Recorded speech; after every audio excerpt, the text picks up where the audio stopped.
اللهم بارك على محمد وعلى آل إبراهيم وعلى آل إبراهيم بهذه الدعوة محمد الوسيلة بالفضل ثم قام محمود رضيت بالله ربا بالإسلام دينا محمد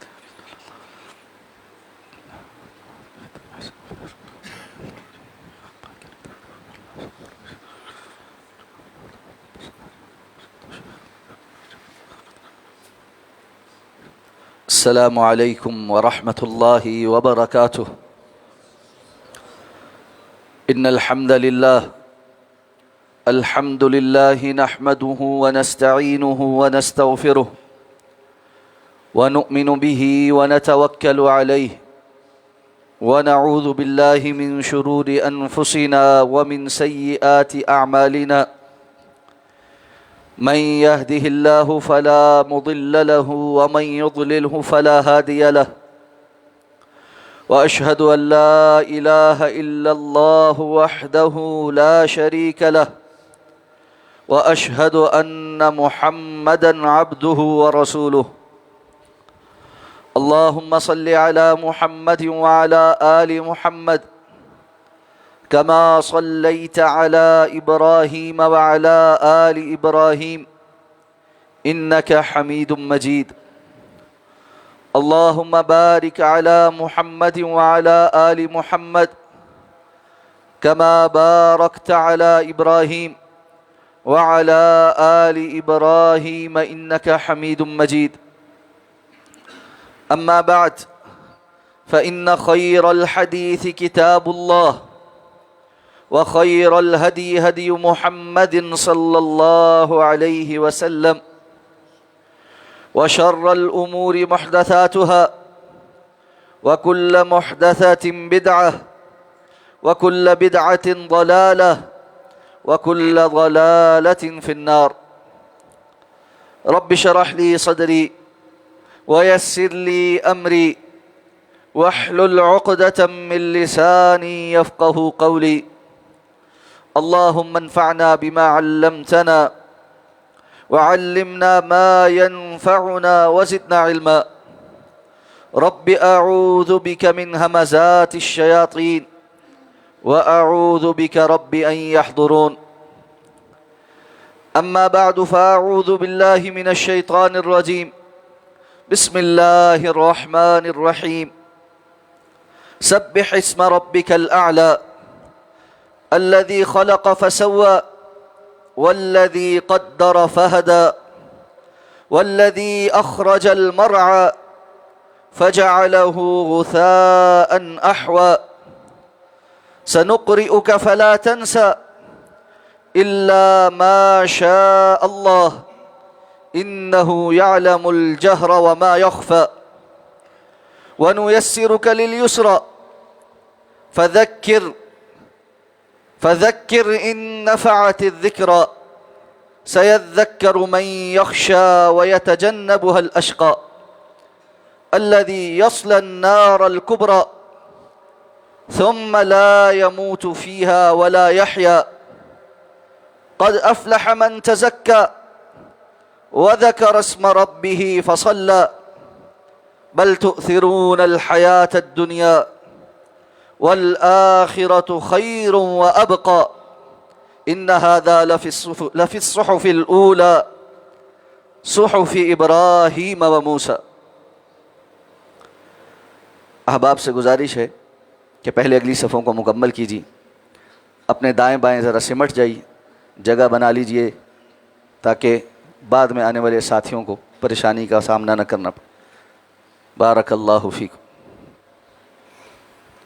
ساتھ ساتھ ہو جائیں، سمٹ کر بیٹھیں تاکہ جو جگہ خالی ہے وہ پر ہو جائے. حیاکم اللہ. جو بھائی پیچھے بیٹھے ہیں، دائیں بائیں جگہ خالی ہے، پہلے اس کو پر کریں.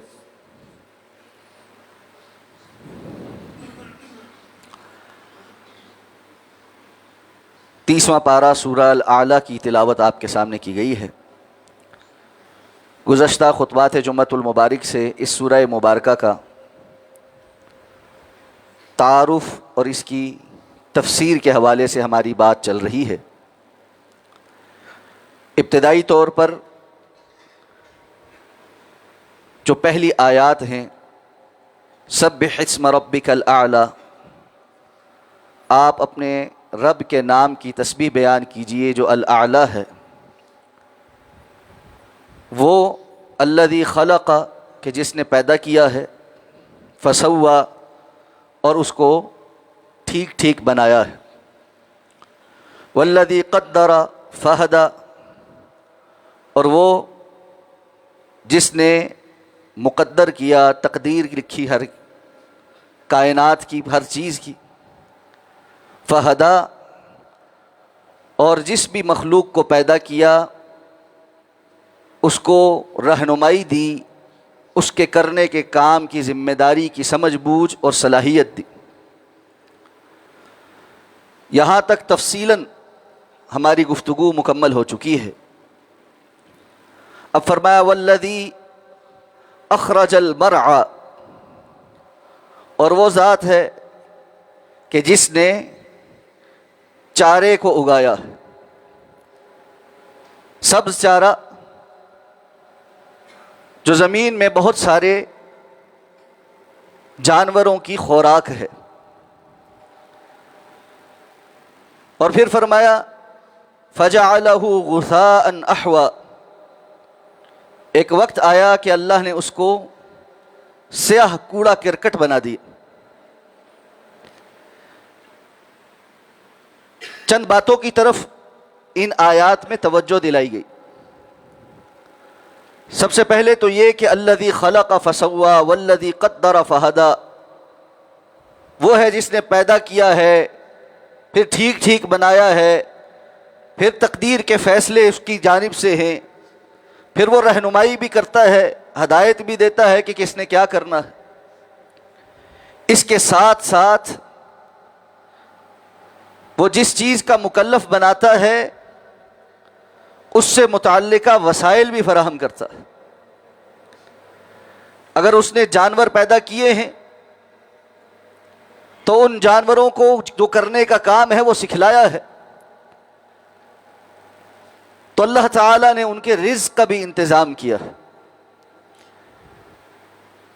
اور چونکہ عام طور پر زمین میں جو چارہ اگتا ہے اس کے لیے انسانی کوشش اور کاوش درکار نہیں ہوتی، زمین سے گھاس پھوس، درختوں پر پتے، یہ خود رو ہوتے ہیں، جنگلات کے جنگلات ہیں جو اللہ کے حکم سے اس زمین میں اگے۔ تو اللہ کی ذات ہے جس نے مخلوق کو پیدا کیا ہے اور اس مخلوق کے رزق کا انتظام بھی کیا ہے۔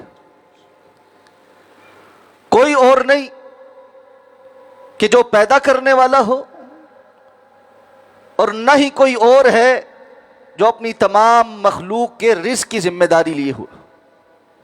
اللہ کی ہی ذات ہے، ان اللہ هو الرزاق ذو القوة المتین، یقیناً اللہ ہے، وہی ہے جو رزاق ہے، بڑی قوت والا، بڑی متانت والا۔ اور پھر زمین سے یہ جو نباتات اگتی ہیں، نہ صرف یہ کہ وہ اللہ کی بہت ساری اور مخلوقات کے لیے رزق کا انتظام بنتی ہیں، بلکہ وہ بھی اللہ کی ایک مخلوق ہے، اور اللہ تعالیٰ نے ایک ہی زمین سے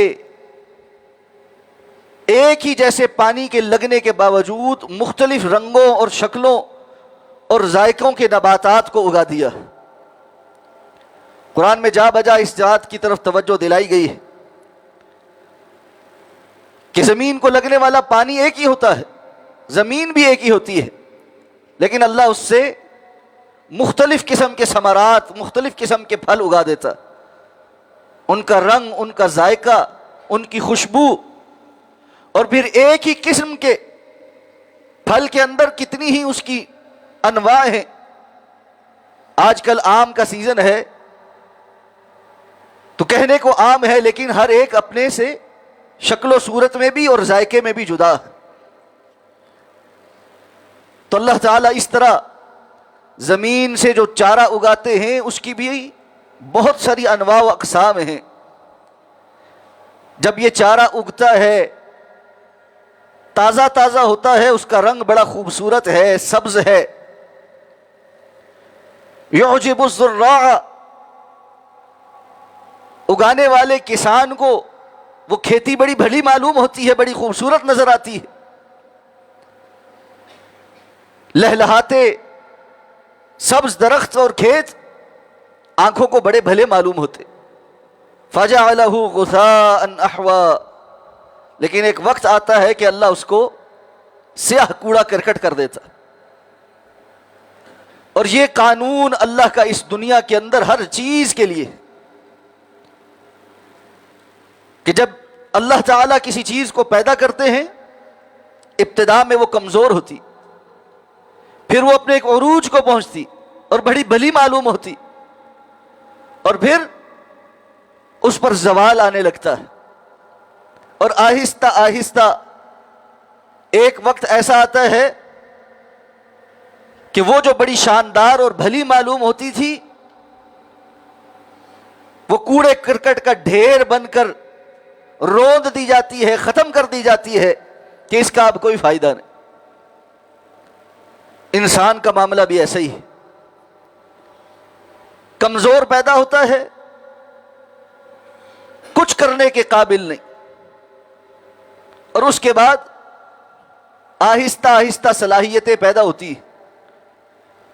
جوانی کے عروج کو پہنچتا ہے تو سمجھتا ہے اس کے اوپر کسی کا کوئی قانون نہیں چلتا، اور اس کی طاقت اور ہمت اور صلاحیتیں باقی سب سے جدا گانا ہے،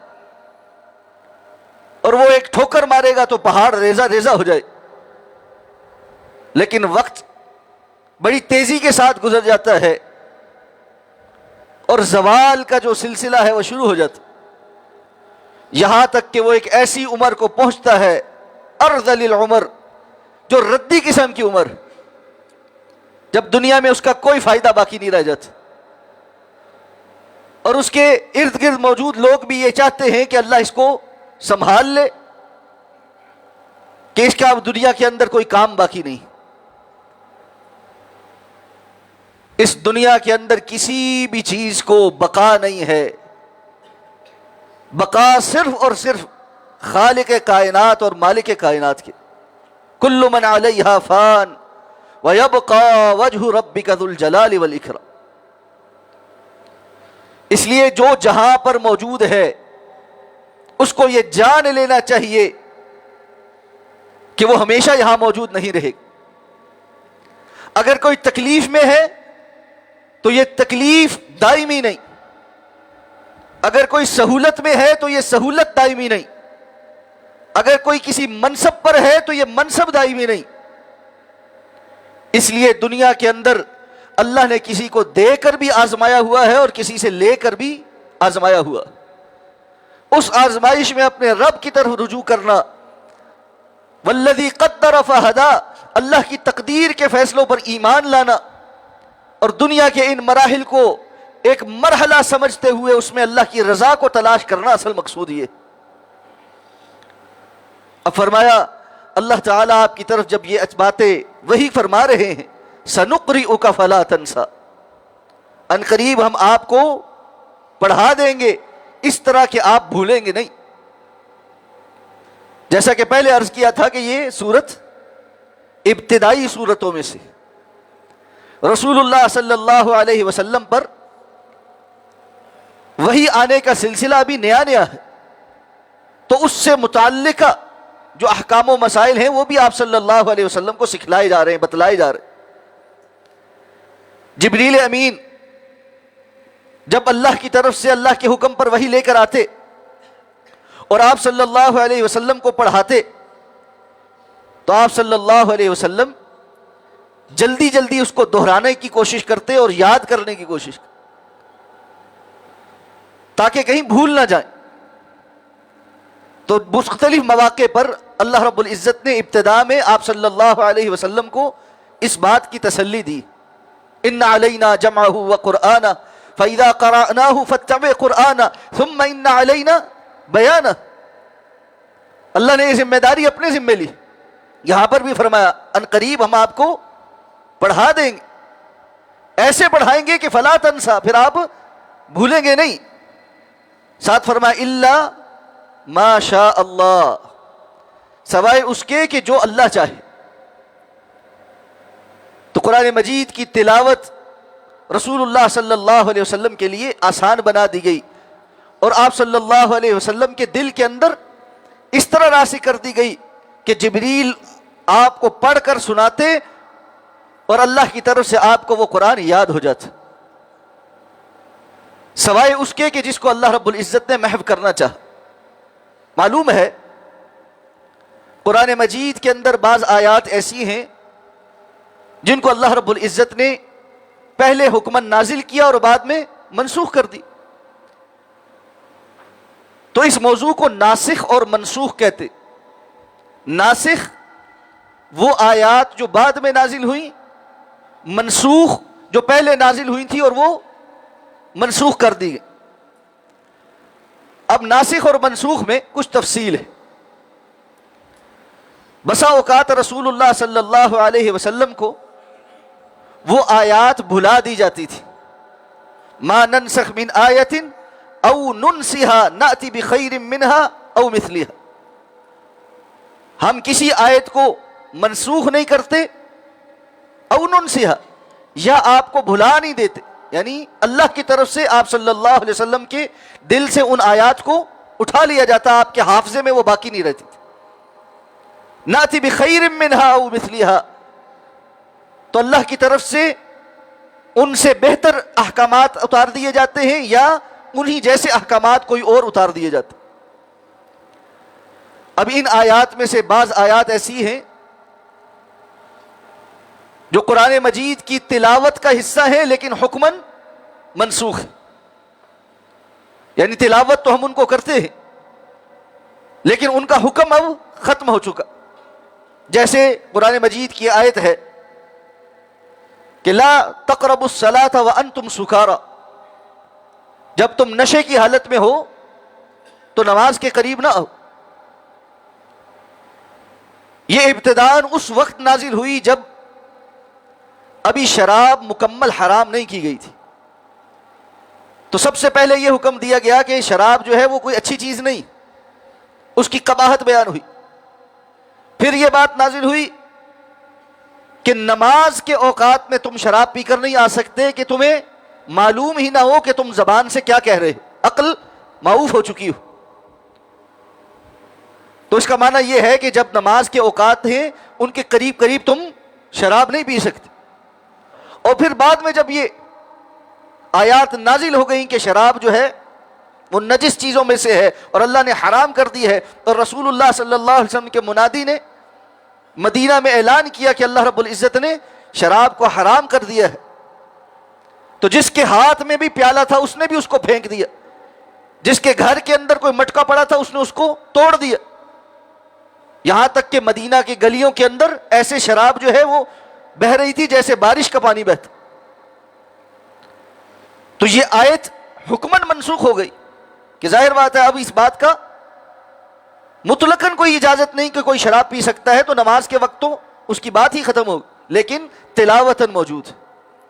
اسی طرح بعض آیات ایسی ہیں جو تلاوتاً منسوخ کی گئی اور حکماً موجود ہے، جیسے کہ حضرت عمر رضی اللہ تعالیٰ عنہ نے اپنی خلافت کے دور میں مسلمانوں کو جمع کر کے خطبہ دیا اور فرمانے لگے کہ لوگوں یہ بات یاد رکھو، اللہ کی کتاب میں رجم کی آیات موجود تھی، الشیخ والشیخۃ اذا زنیا فرجموہما، البتہ یہ آیت موجود تھی۔ حضرت عمر رضی اللہ تعالیٰ عنہ نے فرمایا کہ ہم اس آیت کو تلاوت کیا کرتے تھے، بعد میں اللہ رب العزت نے اس آیت کو تلاوتاً منسوخ کر دی، لیکن کوئی بندہ ایسا نہ ہو جو بعد میں آئے اور یہ کہے کہ ہم تو قرآن کے اندر رجم کی آیات نہیں پاتے اس لیے ہم رجم کو نہیں مانیں گے۔ یاد رکھو کہ رسول اللہ صلی اللہ علیہ وسلم نے ثابت ہو جانے پر رجم کیا ہے، آپ کے بعد ابوبکر صدیق رضی اللہ تعالیٰ عنہ نے رجم کیا ہے، اور یہ حکم آج بھی باقی ہے۔ تو منسوخ، ناسخ اور منسوخ قرآن کا ایک علم ہے، اور اللہ رب العزت کی حکمتوں میں سے بعض لوگوں نے قرآن پر اعتراض کرتے ہوئے یہ اعتراض کیا کہ اگر یہ منزل من اللہ ہے تو پھر اس کے اندر تو ناسخ اور منسوخ ہونا ہی نہیں چاہیے۔ اللہ رب العزت اس قرآن کے اندر بہت ساری ایسی چیزیں نازل فرماتے ہیں جو لوگوں کے لیے امتحان کا باعث بنتے، اسی لیے فرمایا یضل بہ کثیرا ویہدی بہ کثیرا، اللہ اس قرآن کے ذریعے سے ہی بہت ساروں کو گمراہ بھی کر دیتا ہے اور بہت ساروں کو ہدایت بھی عطا فرماتا۔ یہ بہت سارے جو گمراہ ہوتے ہیں کس بات پر ہوتے ہیں؟ قرآن مجید کے اندر اللہ تعالیٰ بعض ایسے آیات نازل فرماتے ہیں یا ان کے نازل کرنے کی ترتیب ایسی ہوتی ہے کہ جس کے دل کے اندر ٹیڑھ ہوتا ہے وہ اس سے گمراہ ہو جاتا ہے۔ اور ناسخ اور منسوخ کا علم بھی انہی آیات میں سے ہے، جن کا ایمان ہے کہ یہ کتاب اللہ کی طرف سے ہے اور اللہ رب العزت کے فیصلے ہیں کس حکم کو برقرار رکھے اور کس کو منسوخ کر دے، کس کو تلاوتاً برقرار رکھے حکماً منسوخ کر دے، کس کو حکماً منسوخ کر دے اور تلاوتاً برقرار رکھے۔ ہمارا سب پر ایمان ہے۔ جس طرح اللہ نے فرمایا کہ اللہ نے جو کتاب نازل کی ہے اس میں جو آیات نازل کی ہیں یہ محکمات میں سے ہن ام الکتاب، زیادہ جو آیات ہیں وہ محکم آیات ہیں جن کا معنی اور مفہوم اور ان کا حکم سمجھنا بڑا آسان ہے۔ وَأُخَرُ مُتَشَابِهَاتٌ، اور بعض دوسری آیات ہیں جو متشابہات میں سے ہیں جن کی تعویل اللہ کے سوا کسی کو معلوم ہے۔ وَمَا يَعْلَمُ تَأْوِيلَهُ إِلَّا اللَّهُ، ان کی تعویل اللہ کے سوا کسی کو معلوم نہیں، لیکن جن کے دلوں کے اندر ٹیڑھ ہے فَيَتَّبِعُونَ مَا تَشَابَهَ مِنْهُ ابْتِغَاءَ الْفِتْنَةِ وَابْتِغَاءَ تَأْوِيلِهِ وَمَا يَعْلَمُ تَأْوِيلَهُ إِلَّا اللَّهُ، جن کے دلوں میں ٹیڑھ ہے وہ ان متشابہ آیات کی اپنی مرضی کی تعویل تلاش کرنے کے پیچھے لگے رہتے ہیں۔ کس لیے؟ ابتغاء الفتنة و ابتغاء تأویلی، یا تو لوگوں کو فتنے میں مبتلا کرنے کے لیے یا اپنے علم کا زور بیان کرنے کے لیے، دیکھو ہمیں اس کی تعویل کا پتہ چل گیا، جبکہ اللہ فرماتے ہیں اس کی تعویل کا کسی کو نہیں پتہ۔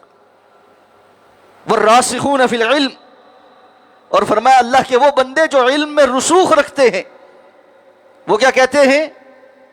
ہم اس سب پر ایمان لائے، جو محکم ہیں ان پر بھی ایمان لائے، جو متشابہ ہیں ان پر بھی ایمان لائے، جس کی سمجھ بوجھ ہماری عقل حاصل کر سکتی ہے وہ ہمارے بساط کے مطابق ہے، ہمارا ان پر بھی ایمان ہے۔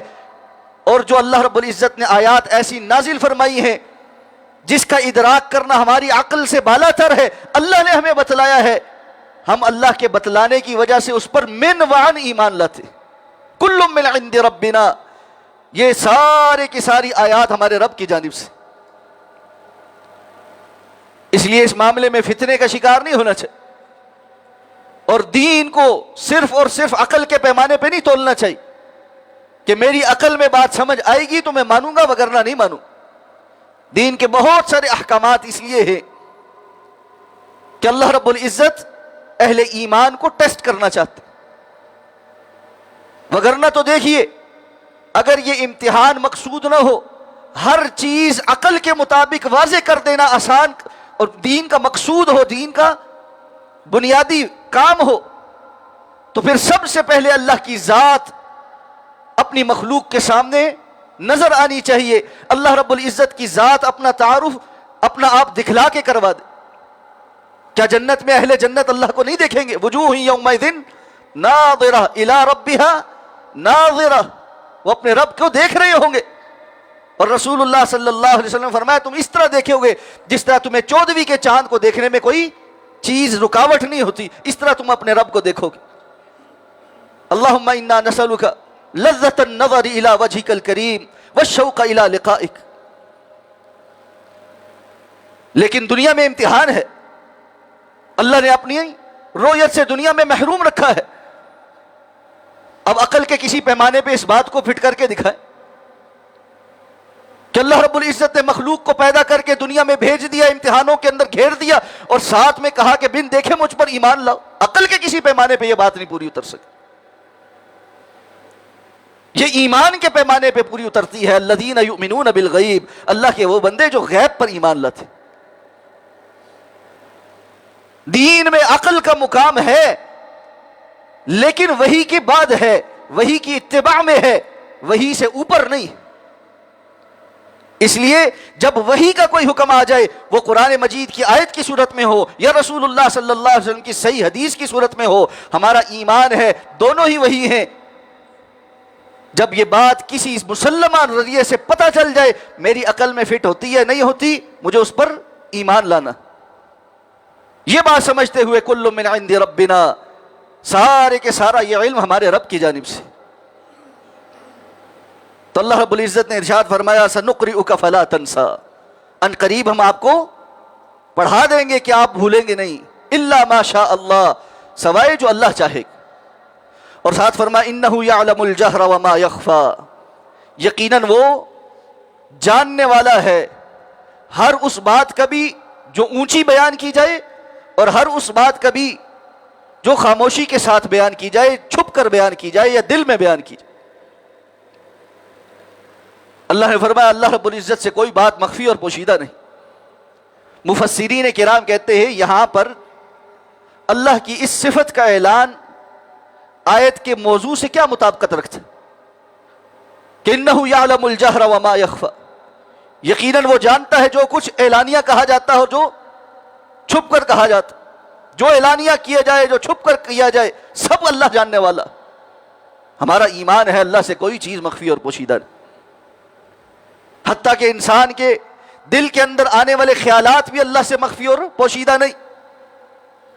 یعلم خائنۃ الاعین وما تخفی الصدور، آنکھ کی خیانت کرنے والے کا بھی اس کو بڑے اچھے طریقے سے پتا ہے، اور جو سینے چھپا کر بیٹھے ہوئے ہیں، افکار ہیں، خیالات ہیں، عقائد ہیں، نظریات ہیں، سب اللہ رب العزت کے علم ہے۔ تو پھر اس بات کا کیا معنی ہو؟ مفسرین کہتے ہیں اس کے بارے میں سب سے پہلی بات تو یہ ہے کہ غور اور خوض کیا تو یہ بات سمجھنا کہ اللہ رب العزت کو مخفی باتیں ساری پتہ ہیں، چلو یہ تو سمجھ آتی کہ جو بات سب سے چھپی ہوئی ہے، علام الغیوب ذات ہے، اس سے وہ بھی چھپی ہوئی نہیں، لیکن اعلانیہ بات تو مجھے اور آپ کو بھی پتہ چل جاتی۔ تو اس میں اللہ رب العزت کی خاصیت اور خصوصیت کیا ہے کہ اللہ فرماتے ہیں انہ یعلم الجہر وما یخفی،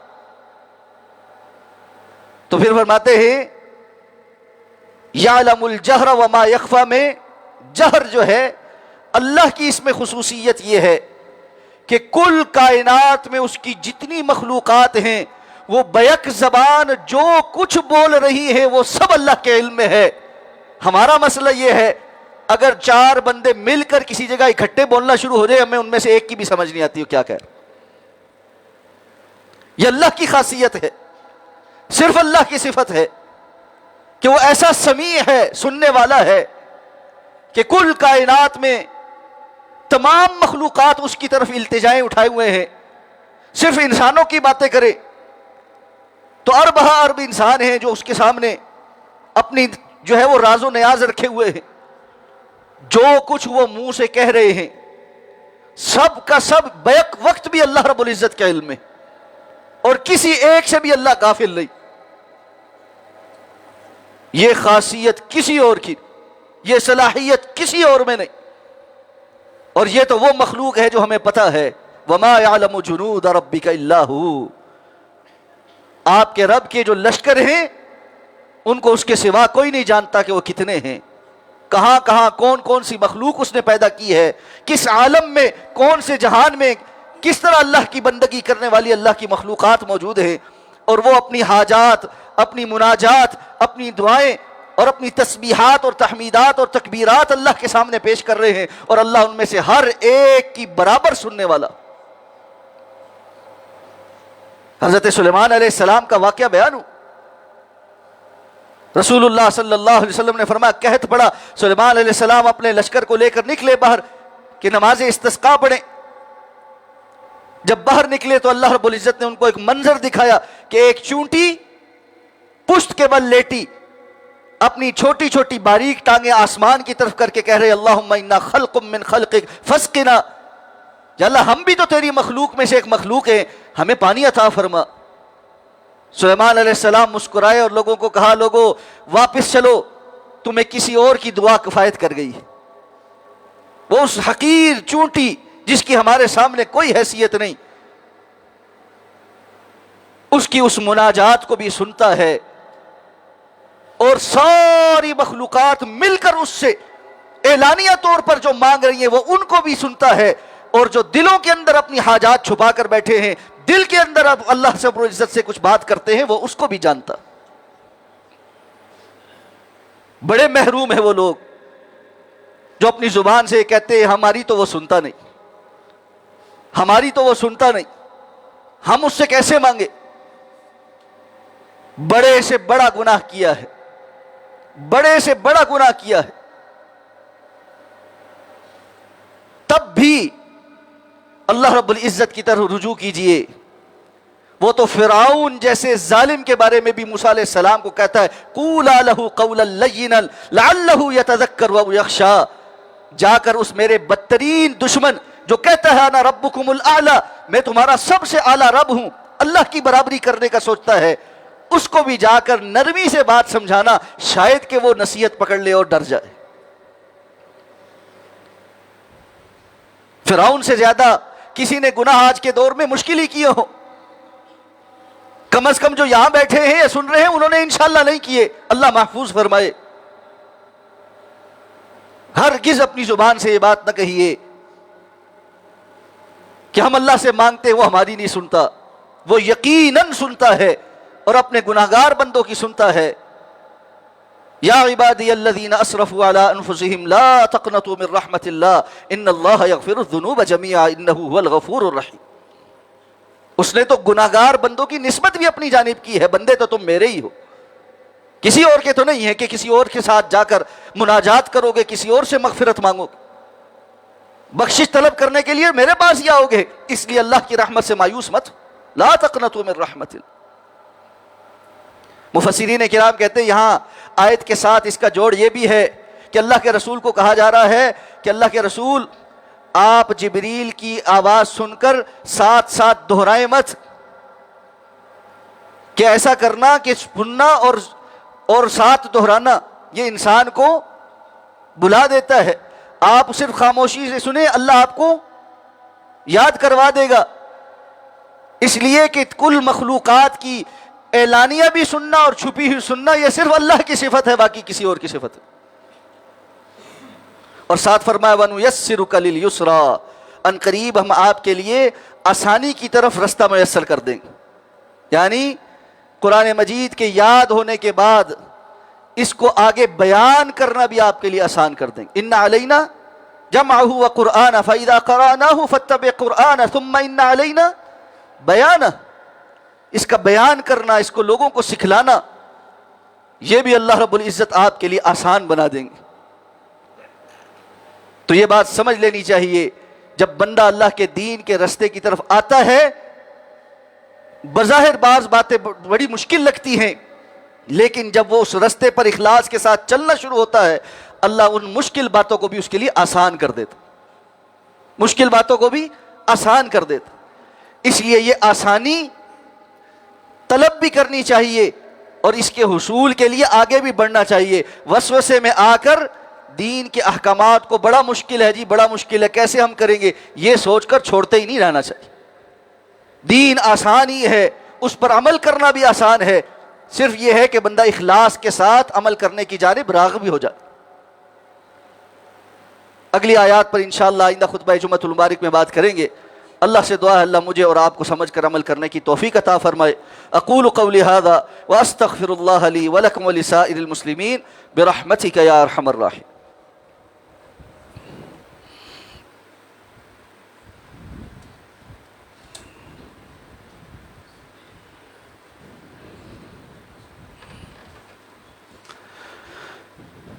ان الحمد للہ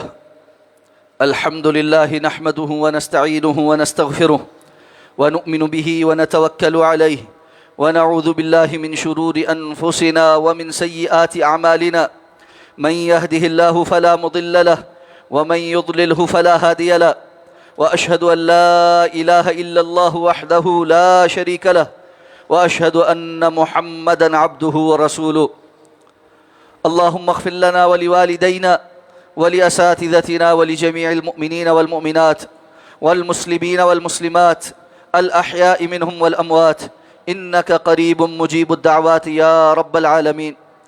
اللهم رحمتك نرجو